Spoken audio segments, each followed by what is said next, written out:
Z Bhutto کا، اس کی timing بڑی امپورٹنٹ ہے۔ اس کی ٹائمنگ کو اس لحاظ سے آپ دیکھیں کہ الیکشن سر کے اوپر ہے۔ اس الیکشن سے ایک مہینہ پہلے اس کی ہیئرنگ شروع کر دی گئی ہے۔ عمران خان کے پاس تو پہلے سے مظلومیت کا کارڈ موجود ہے اور انہوں نے چوک کے اندر لٹکایا ہوا ہے کہ میرے ساتھ بڑا ظلم ہو رہا ہے۔ الیکشن اب بھی مشکوک ہے۔ بسم اللہ الرحمن الرحیم، السلام علیکم۔ آج جوائن کیا ہے ذوالفقار راحت صاحب نے۔ ان کی تجزیوں پر بڑی گہری نظر رہتی ہے اور آج کے دن کی مناسبت سے ان سے بڑا کوئی شخص نہیں تھا جن کے ساتھ بات کی جا سکے۔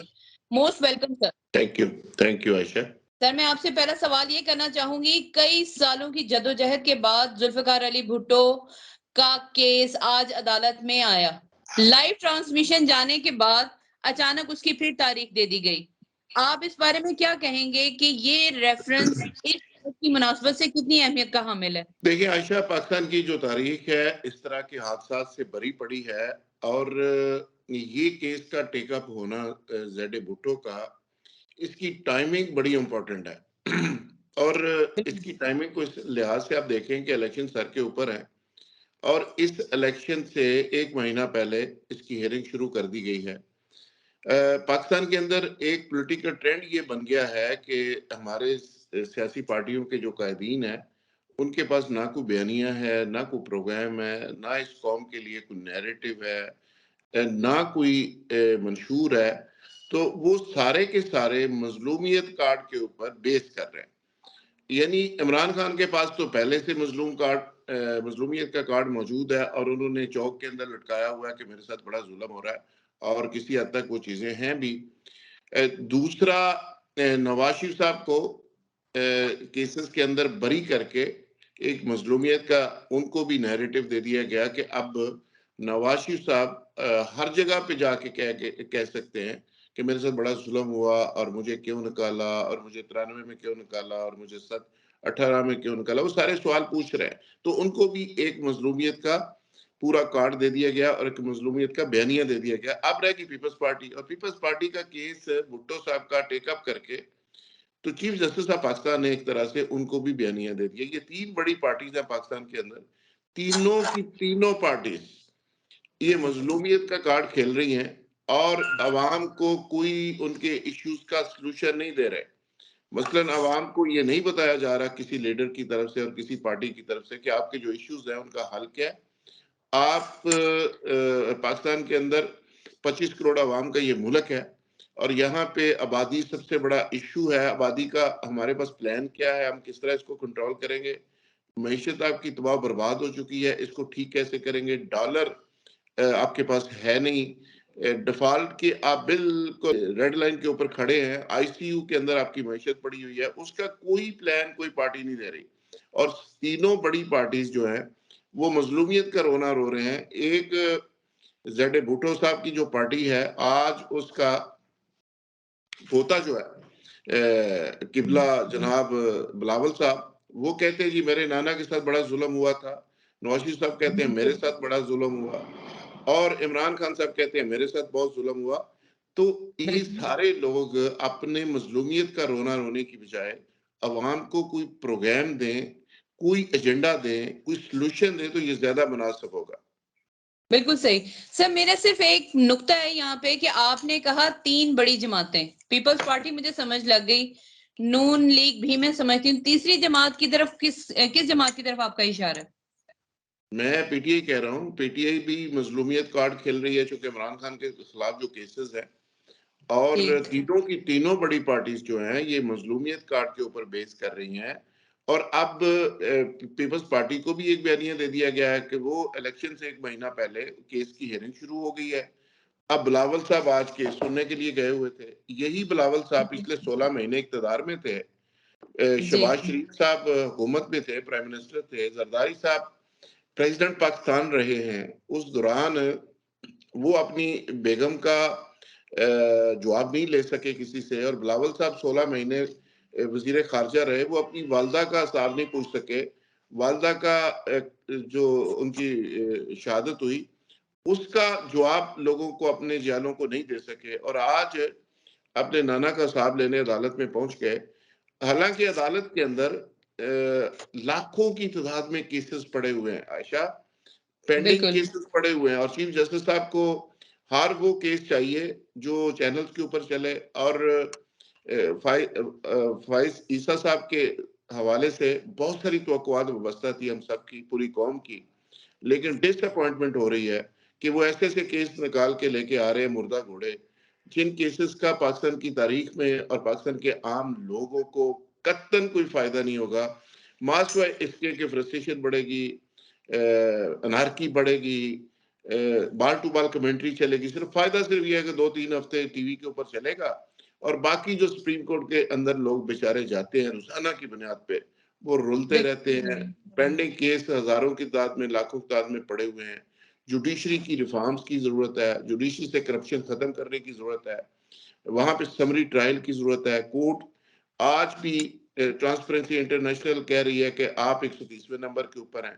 تو عدلیہ کی ایک طرف حالت یہ ہے کہ کرپشن کے اندر دھنسی ہوئی ہے، دوسرا ٹرانسپیرنسی سوال اٹھا رہی ہے، تیسری آپ کی پرفارمنس اتنی پور ہے، چوتھا آپ بال ٹو بال کمیٹی کے چکر میں پھنسے ہوئے ہیں. تو یہ اداروں کی سمجھ نہیں آتی کہ یہ 77 سال کا جو سفر ہے، یہ ایک دائرے کا سفر ہے. آج بھٹو صاحب کا کیس سنا جا رہا ہے، کل کو کوئی چیف جسٹس آئے گا وہ عمران خان کے کیس نکال کے بیٹھ جائے گا.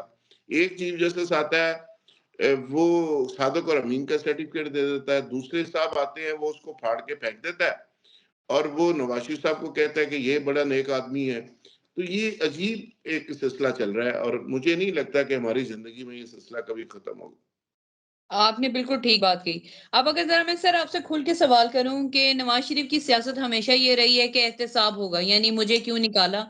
زرداری صاحب کہتے ہیں کہ وہ سیاستدانوں کے اندر سیاست کے سائنسدان ہیں، اور پی ٹی آئی کے اندر یہ ہے کہ اب اس کے بلے کا نشان بھی اس سے کسی حد تک چھین لیے جانے کی کوشش کی جا رہی ہے. سر یہ ساری جماعتیں تو کھیل رہی ہیں، اب جو ایک نومولود جماعت پیدا ہوئی ہے جسے ہم علیم خان صاحب کی جماعت کہتے ہیں، اس کے بارے میں آپ کی کیا رائے ہے؟ کیا الیکشن ہو جانے پر وہ جماعت کوئی کارکردگی دکھائے گی، یا کوئی ملی جلی جماعت آنے کا، ملی جلی سیٹوں کے ساتھ ایک نیا چہرہ سامنے آنے کی بات رہ گئی ہے؟ دیکھیں جی، نواز شریف صاحب کو بڑا واضح میسج دے دیا گیا ہے. ان کو کہا گیا ہے کہ پہلی بات تو یہ ہے کہ الیکشن ابھی بھی 50-50 لگ رہے ہوں گے یا نہیں ہوں گے. امریکہ میں فیصلہ ہو رہا ہے کہ الیکشن ہونے یا نہیں بالکل ہونے. صحیح، آپ سے میری بات اور ہوئی تھی، آپ نے مجھے بتایا تھا کہ فیصلہ تو کہیں اور ہے. امریکہ میں فیصلہ ہو رہا ہے، ڈسکشن ہو رہی ہے کہ پاکستان کا آگے فیوچر کیا ہوگا. اگر ڈیسائیڈ ہو جاتا ہے کہ الیکشن ہونے ہیں، اور اس صورت میں نواز شریف صاحب کو کہہ دیا گیا ہے کہ پاکستان ایک کنٹرولڈ سسٹم کے تحت چلے گا، اور یہاں پہ ایس آئی ایف سی کے تحت جو معیشت اور سیاست کو تھوڑا الگ کر کے چلایا جائے گا. اگر آپ کو اس طرح کا پاکستان چاہیے اور اس طرح کا مخلوط حکومت میں آپ گزارا کر سکتے ہیں تو کریں. نواز شریف صاحب کہتے ہیں کہ مجھے 2/3 میجورٹی چاہیے، پنجاب کی گورنمنٹ چاہیے، اور مجھے بادشاہ سلامت والے اختیارات چاہیے، جو کہ نہیں مل سکتے 2023 میں. تو ان حالات کے اندر نواز شریف صاحب کو اقتدار مل سکتا ہے، اور وہ بھی کتنا ملے گا، کیسے ملے گا، کیا ہوگا، وہ آنے والا وقت فیصلہ کرے گا. آئی پی پی کی آپ نے بات پوچھی، تو مجھے نہیں لگتا کہ آئی پی پی اس طرح کو سروائیو کرے گی بڑے لیول کے اوپر. وہ ایک چھوٹا پریشر گروپ ہوگا، جس طرح ایم کیو میں، جس طرح با پارٹی ہے، جس طرح باقی چھوٹے چھوٹے پریشر گروپ ہے. یہ کاف لیگ ہے، اس کا تھوڑا سا سائز بڑا ہوگا. 30 سیٹیں اس کو دینے کا وعدہ کیا گیا تھا، لیکن میرا خیال ہے کہ 10-15 سیٹوں کے اوپر یہ لوگ اکتفا کریں گے. 10-15 سیٹیں بھی شاید نون لیگ نہ دے. تو یہ ایک چھوٹے پریشر گروپ کے طور پہ سروائیو کریں گے. بالکل صحیح. سر اب یہ جو پی ٹی آئی کے اوپر ایک سے بڑھ کر ایک تیر لگ رہا ہے، یعنی کہ اگر ہم شروع کریں بشرا بی بی، ختیجہ شاہ، اور بہت ساری کتابیں لکھ کے لوگ آ رہے ہیں بیک ٹو بیک، اور پھر اب ان کے نکاح کے اوپر بھی ایک کوسچن مارک لگ گیا. سیاست گندی ہوتی ہے، لوگوں کے اوپر ایلیگیشن لگتے ہیں، لیکن عمران خان صاحب کے ساتھ کچھ زیادہ نہیں ہو گیا؟ دیکھیں عائشہ، ہماری سیاست کبھی ہوتی تھی نظریاتی سیاست، اور صحافت بھی نظریاتی صحافت ہوتی تھی. آج صحافت اور سیاست تھوڑی نظریاتی کم اور مالیاتی زیادہ ہو گئی ہے. اور بالکل صحیح. بڑی بدقسمتی ہے کہ جس طرح کی صحافت اس ملک میں ہو رہی ہے اور جس طرح کی سیاست ہو رہی ہے، ہمیں بعض کا شرم آتی ہے کہ کس طرح کے حالات سے ہم سب لوگ گزر رہے ہیں، لیکن گزر رہے ہیں. دس از دا فیکٹ. گراؤنڈ ریئلٹی یہ ہے کہ آپ اور میں وہ بات کریں تو ہم شاید اگلے چند دن میڈیا کے اندر موجود ہی نہ ہوں، ہم کہیں اور ہوں. تو لہٰذا بالکل جس طرح کی سیاست ہے، جس طرح کی صحافت ہے، وہ بس ایسے ہی ہے. یہ نظریات سے نکل کے نہ صرف مالیاتی ہوئی ہے بلکہ یہ ذاتیاتی حد تک چلی گئی ہے. یعنی وہ کہتے ہیں نا کہ وہ بڑا لیڈر وہ ہوتا ہے جو نظریات کی بات کرتا ہے، دوسرے درجے کا وہ شخص ہوتا ہے جو واقعات کی بات کرتا ہے، تیسرا وہ ہوتا ہے جو ذاتیات کی بات کرتا ہے. تو یہاں پہ بدقسمتی یہ ہے کہ ذاتیات سے بات آگے نکل کے گالن گلوچ تک چلی گئی ہے. ٹالرنس ہے نہیں، نہ پارٹیوں کے اندر جمہوریت ہے، نہ رویوں کے اندر جمہوریت ہے. پارٹیوں کو پرائیویٹ لمیٹڈ کمپنیز کی طرف پہ واٹس ایپ گروپوں کے ذریعے چلایا جا رہا ہے. اس طرح کی سیاست اور اس طرح کی معاملات جو ہیں اس کا نتیجہ یہی نکلے گا. اور یہ بڑی بدقسمتی ہے کہ پاکستان کے اندر جو پولیٹیکل کلچر تھا، جو پی ٹی آئی نے ایک ریوائیو کیا، مڈل کلاس بالکل سیاسی سسٹم سے باہر تھی، عمران خان نے ان کو واپس لے کے آیا اور ایک پولیٹیکل کلچر بنا اس ملک کے اندر. وہ سارا کے سارے لوگ جو مڈل کلاسیے تھے ان کو جوتے مار کے سسٹم نے دوبارہ تماچے مار کے ان کو واپس بھیج دیا کہ آپ کا سیاست سے کوئی تعلق نہیں، نہ اس ملک کا آپ سے کوئی تعلق ہے، نہ اس ملک میں آپ کو رائے دے سکتے ہیں. تو وہ سٹیٹس کو نے ایک طرح وہ سارے مڈل کلاسیوں کو واپس ان کے گھروں میں بھیج دیا. وہ بیچارے سارے دبک کے اور ڈر کے بیٹھے ہوئے ہیں. تو ان حالات کے اندر الیکشن ہونا ہے. اس الیکشن کی کریڈیبلٹی کیا ہوگی؟ اس الیکشن کو تسلیم کون کرے گا؟ پی ٹی آئی تو کرے گی نہیں. نون لیگ بھی رو رہی ہوگی. ذہن میں رکھیے گا نون لیگ کی مرضی کا چونکہ ان کو رزلٹ نہیں ملے گا. آئی پی پی بھی الزام لگا رہی ہوگی، پیپلز پارٹی بھی کہے گی دھاندلی ہو گئی. تو یہ ایک ایسا الیکشن ہوگا جس کی نہ کریڈیبلٹی ہوگی اور نہ اس کو کوئی مانے گا. اور اس الیکشن کرانے کا ایک ہی مقصد ہے جس کی وجہ سے الیکشن یہ کروایا جا رہا ہے، یہ کروایا جا سکتا ہے، وہ یہ ہے کہ اس الیکشن کے نتیجے میں سٹیبلٹی آئے گی. آپ مجھے بتائیں کہ کیا اس ایسے الیکشن کے نتیجے میں سٹیبلٹی آئے گی؟ جواب ہے نو. اگر جواب نو ہے، بچے کو پتا ہے کہ نہیں آئے گی، تو اگر نہیں آئے گی تو پھر الیکشن کی ضرورت کیا ہے؟ پھر اس کا مطلب ہے کہ آپ پہلے جو حالات چل رہے ہیں، جس طرح کا پاکستان چل رہا ہے، ثبوت چیزیں چل رہی ہیں، وہ بھی خراب کر کے بیٹھ جائیں گے. تو یہ وہ چیز ہے، یہ وہ نقطہ ہے کہ جو الیکشن نہ کروانے پہ مجبور کر رہا ہے جو پالیسی ساز ہیں، جو سٹیک ہولڈرز ہیں. تو میرا خیال ہے کہ الیکشن اب بھی مشکوک ہے اور نواز شریف صاحب کی گفتگو میں آپ تیزی اور غصہ اور اگریشن دیکھ رہے ہیں. اس کی وجہ یہی ہے کہ ان کو نظر آ رہا ہے. اور آج بلاول نے کہہ دیا ہے کہ الیکشن اگر لیٹ ہوئے تو میں سپریم کورٹ آؤں گا اور میں پتہ نہیں کہاں جاؤں گا. اس کا مطلب ہے کہ بلاول کو بھی یقین نہیں اور ان سب کو یقین نہیں. الیکشن کمیشن روزانہ کہہ رہا ہے کہ الیکشن ہو رہا ہے، 27 سرور پہ جاری ہو چکے ہیں، ڈی او آر بن چکے ہیں، آر اوز مقرر ہو چکے ہیں، لسٹیں بن گئی ہیں.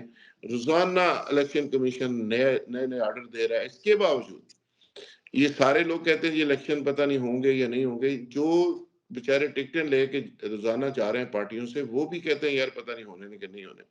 اور اس غیر یقینی کی صورتحال میں یہ الیکشن کی طرف قوم بڑھ رہی ہے، ملک بڑھ رہا ہے. یہ 27 سرور پہ جاری ہو گئے ہیں اور حالت یہ ہے کہ ابھی بھی لوگوں کو یقین نہیں کہ الیکشن ہونے یا نہیں ہونے.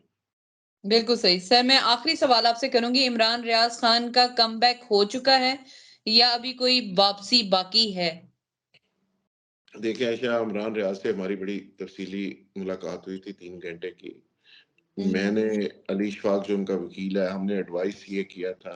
ہمارا وہ بھائی ہے، وہ بڑے ایک عجیب و غریب پروسیس سے گزر کے آیا اور جو اس کی ذہنی حالت تھی، جو جسمانی حالت تھی، اس ساری چیزوں کو دیکھتے ہوئے ہم نے اس کو ایڈوائس کیا تھا کہ آپ ریسٹ کریں. لیکن مصیبت یہ ہے کہ اس ملک کے اندر طرح طرح کے لوگ ہیں، بہت سارے لوگ ہیں جن کے اپنے ایجنڈے ہوتے ہیں، اپنے معاملات ہوتے ہیں. اور مجھے لگتا ہے کہ اور مجھے ڈر آتا ہے کہ عمران ریاض کو دوبارہ سے کسی مشکل کی طرف اس کے جو دوست نوا دشمن تو پتہ نہیں سخت لفظ نہ ہو جائے، لیکن جو دوست اپنے آپ کو دوست ہی سمجھتے ہیں، لیکن بعض کا دوست بھی ایسی غلطی کر جاتے ہیں کہ بھگتنی تو آپ کو پڑتی ہے نا، سر کا وزن تو اپنے پاؤں کے اوپر آتا ہے نا.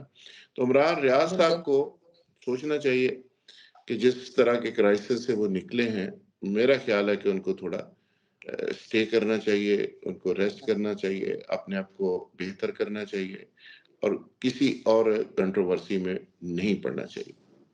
تھینک یو سو مچ سر. آپ کے تجزیے سے یہ بات تو ثابت ہوئی کہ ایک عام پاکستانی کا یہاں جینا مشکل.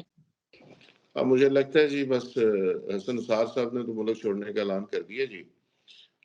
ہمارے پاس باہر جگہ کوئی نہیں، پیسے بھی کوئی نہیں. آپ کے اور میرے پاس جس دن ہوں گے کوئی فلیٹ لینے کے تو ہم بھی نکل جائیں گے، اور کیا کرنا ہے. Thank you so much, sir.